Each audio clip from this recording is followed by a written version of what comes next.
Getting your foil and getting your board to be compatible is probably the most important thing in terms of tuning when you get yourself out in the water.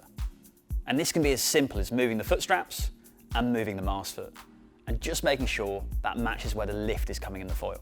When we're sailing along, the way that you change the amount of lift from the foil is either by shifting your weight back or shifting your weight forward. And the reason for that is what you're actually doing to the wing underneath the water. As you shift your weight back, you're increasing the angle of attack of the front wing, and that generates more lift. If you shift your weight forward, that reduces the angle of attack of the front wing, and that reduces lift.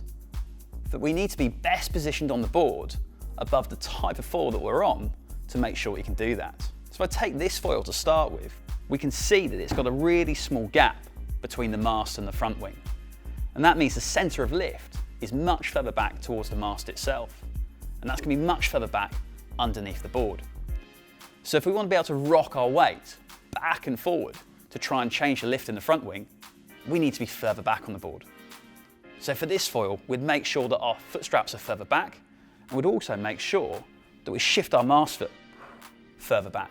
And that way, we're better positioned over the centre of lift to be able to control it. If you were finding that you were sailing along all the time, the really bent back leg, and have to drive all the time through the back foot to get it to come up and fly, bring that Mastfoot even further back, or even bring the foot straps a little bit further back. And that way, you're better positioned to be able to change that angle of attack and have better control over those first flights and then sustaining flight. If we look at the other extreme, where there's a much bigger gap between the mast and the front wing, then we're going to need to set up the board differently. So here the centre of lift is much further forward. So because of that, we're going to need to set up our board so we're positioned further forward. We can move the foot straps further forward, but we can also slide that Mastfoot further forward. What you may find if you don't do that on a foil that's got this much bigger gap is you feel often overlifted or overpowered, or you sail along all the time with a really bent front leg.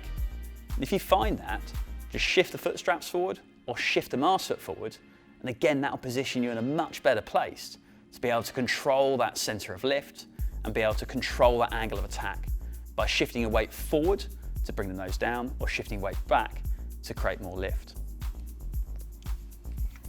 So Mastfoot position and foot strap position are our two easiest but most important things for setting up our foil. As a rough idea, we try and measure from the front fin bolt on a deep tuttle box board up to the middle of the Mastfoot. Different boards will be different, and depending on how powered up you are, it'll also be different. So if you feel like you have to get your weight forward all the time, and you're struggling to control the power, Mastfoot forward. If you feel like your back leg's burning and you're struggling to maintain lift, shift that back. And then we can also change the foot straps as well. So make sure your board and your foil match what's happening up here to what's happening underneath the board, and you should have a great time on the water.